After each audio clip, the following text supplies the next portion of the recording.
If there's one thing I've struggled with my entire life, it has been good quality sleep. I've always been aware of the benefits of it, but I've always struggled with making sure that I get down and get a good 8 hours plus of sleep every night. But I've felt the benefits myself when it's happened. So over time, I've collected a lot of ideas and I've really refined a process for ensuring that I get good sleep. It's by no means a perfect system, but for me, it's made a massive difference to my overall energy levels, my mood, my happiness, and my productivity. So I'm going to share with you today my 5 rules for greater sleep and maybe a little bonus tip at the end if we have time. So let's get straight into it.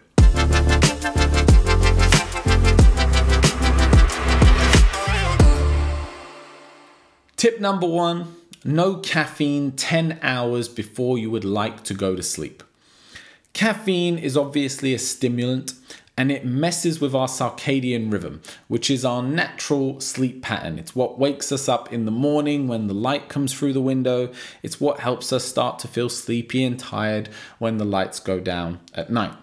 And a real disruption for that is caffeine. If you have it too late in the day and it accelerates, it brings up your heart rate, it raises a lot of your metabolic system, it disrupts that rhythm and it makes it very difficult to get to sleep.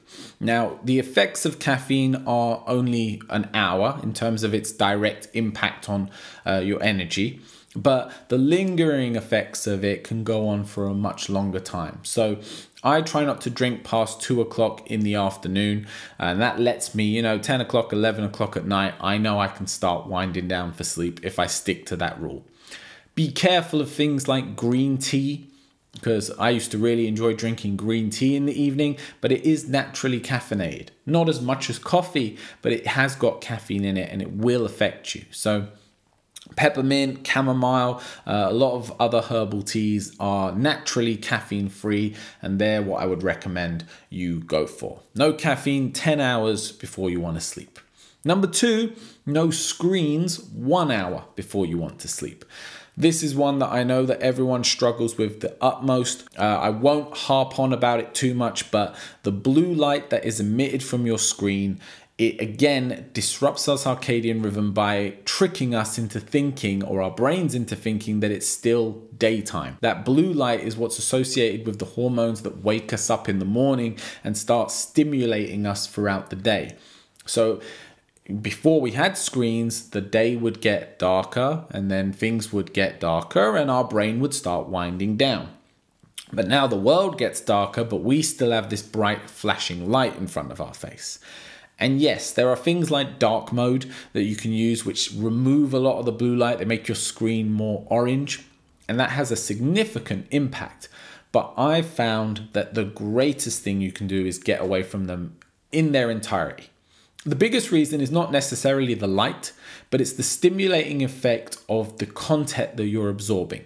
Whether it just be entertainment and things that are making you laugh, but more importantly, if you're reading messages, if you're receiving emails, if you're seeing news posts, these things are going to provide you with stimulus and they're going to get your brain going. There's nothing worse than an email coming through from someone and it's got some bad news or something that you could have read in the morning. It would still have happened, it would have still have been there, but it wouldn't have affected the sleep the night before. So put the phone on charge, face down, and make sure that you've read everything you want to read, you've looked at everything you want to look at 1 hour before you intend on climbing into bed to go to sleep. And I've said on many occasions that if you don't have much self-control, then get your phone away from the bed. Put it on charge in another room or on the other side of the room if you know you're one of these people who will reach over, pick it up, and check it. Number 3 is use your bed for what it is intended for and nothing else. Use it for sleep and use it for sex. Those are the 2 things that your bed is made for. Do not do work in your bed. Do not eat in your bed. Do not watch TV and entertainment and all of this stuff in your bed. The reason is you want to build an association with that place and that activity only. And if you do other things in it, your brain is going to begin to get confused about what this place is for. So if you work in it, it becomes a place of productivity. If you eat in it and watch TV in it, it becomes a place of entertainment and pleasure. The only pleasure you should be getting in that bed is that of sex with a partner, which should then also result, hopefully, in some sleep. So this can be difficult if you live in a smaller space and your bed kind of ends up being your sofa, your desk, and everything else. But I would make a real conscious effort to spend as little time as possible doing anything other than those two things whilst in bed. The next thing is prepare for tomorrow today.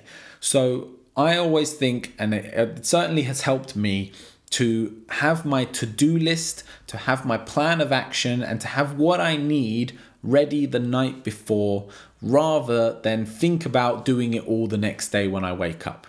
So for example, I'll sit down at the end of the day, this is just before my phone goes away, and I'll add a few things to my to-do list for tomorrow. I'll check my calendar and I'll make notes of the appointments I have and where I need to be. Maybe I'll write a few notes, maybe I'll write in my journal a little bit about how everything's been going and what I want to achieve in the following days. Then I'll pick my clothes out for the day. I'll make sure they're laid out and ready. I'll make sure that everything is reorganized and clean, so my desk is the way I like it. The kitchen is sorted and ready. I put out my coffee cup for the morning. And all of this prep, it kind of sets me up for the next day and it gets me excited about the next day.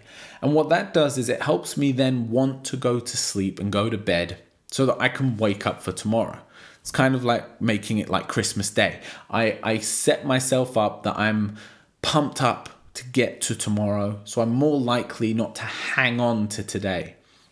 Sometimes when you have a really unproductive day or you've been doing one thing the entire day, that's where you can fall in the trap of, I just need to unwind and watch some TV for 2 hours. But then you end up lack of sleep, you get up the next day, you're groggy and you lose that efficiency. So instead of that, think, God, I've had a rough day. I'm going to set up for tomorrow so that tomorrow can be a better day. And then I'm going to get a good night's sleep. So plan for tomorrow. And then the last one, this kind of goes in hand with that, is clear your mind of today. And this is where things like journaling and conversation become really powerful. So me and my wife, we both work throughout the day and we like to sit down at the end of the day and as you do, you discuss your day. And what it does is it just allows you to get it all out of your head. And I like to write in my journal from time to time, and I like to write out what I've been through today, what I've got done, what I didn't get done, what I was happy with, what I wasn't so happy with. And what it does is it stops that thing happening where you climb into bed and then your head starts to do all of this on its own, but it's just doing it in your head.